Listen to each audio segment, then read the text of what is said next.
MultiVersus recently went into open beta, and I had my first chance to play it. Sure, I could have paid for it, but I'm a broke bitch. As soon as it was opened, I stumbled my dumbass to the computer and started my venture into the world of MultiVersus.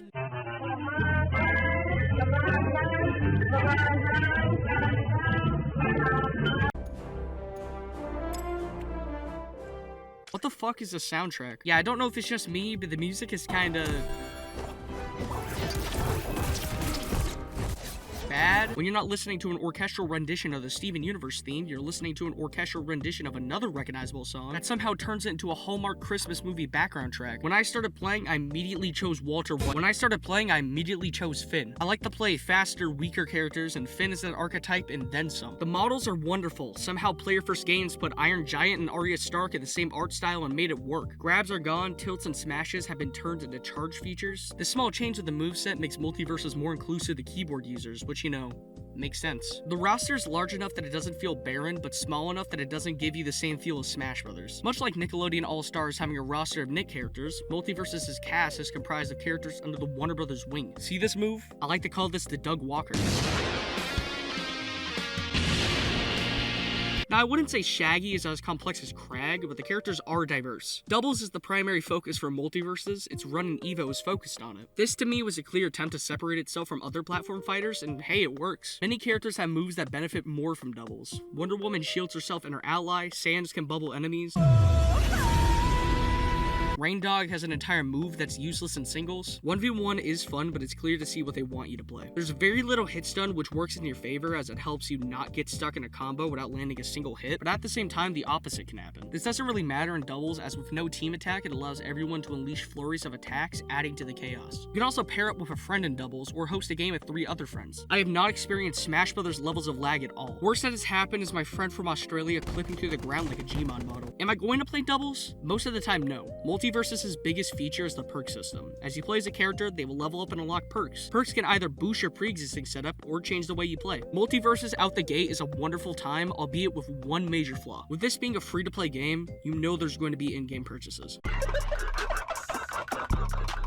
MultiVersus follows the free currency, paid currency model. You get gold in small increments from matches, and you can spend money on Gleamium. You can use Gleamium on characters, skins, and the battle pass. Say you want to buy Arya Stark. Well, you just gotta click on her and holy shit! Okay, so you can either spend hours playing matches for 16 to 30 gold each and slowly get 3,000, or you can spend $10 on Gleamium and buy her. For gold, the prices are based on difficulty. Shaggy is recommended, so he's 1,500. Regular characters are 2,000, and expert characters are 3,000. I don't really know how Tom and Jerry is an expert character unless they're saying you need an expert wallet. There's also a battle pass. I mean, yeah, it's a free game. It's going to have a battle pass, but it just so happens to be 300 Gleamium, which is the exact amount you have left over after buying a character. Funny how that works, huh? Objection! Fret not, friend, for there is a GTA money glitch available. Simply queue for a 2v2 match, finish one round, and then toast everyone else. More often than not, they will toast you back, and you will get a maximum of 60 gold on top of what you got from the round. Hold it! And to one-up it, queue with a friend for 30% more gold, and then do the toast method. Take that! Sure, it will take multiple hours, but you will eventually unlock the character without spending any money. Or, you know, just wait for it to be in the free rotation. There's also that. And alternatively, level up every character available to level 5, and you'll get 100 gold for each. I mean, like, yeah, I understand you have to make money, but this isn't some shit like Fortnite where skins don't have an impact on gameplay. Is it a big deal?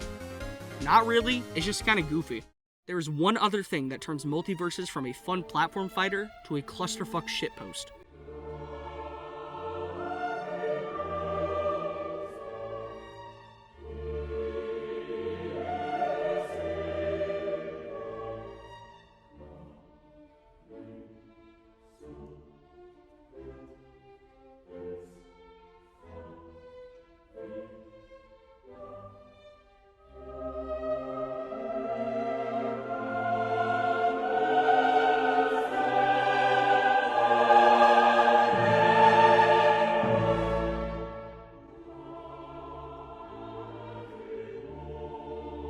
MultiVersus is one of the easiest games to mod. If you want to mod the game, all you need to do is...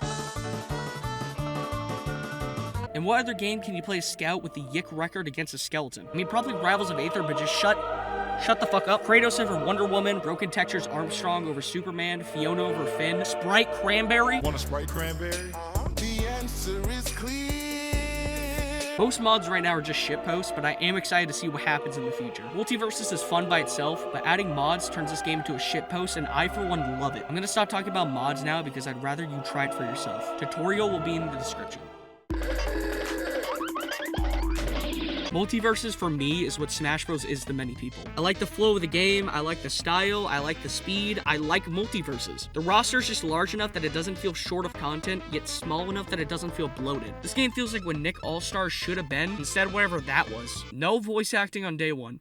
For those that don't like Smash Brothers, I urge you to give MultiVersus a try. Or don't, I don't know.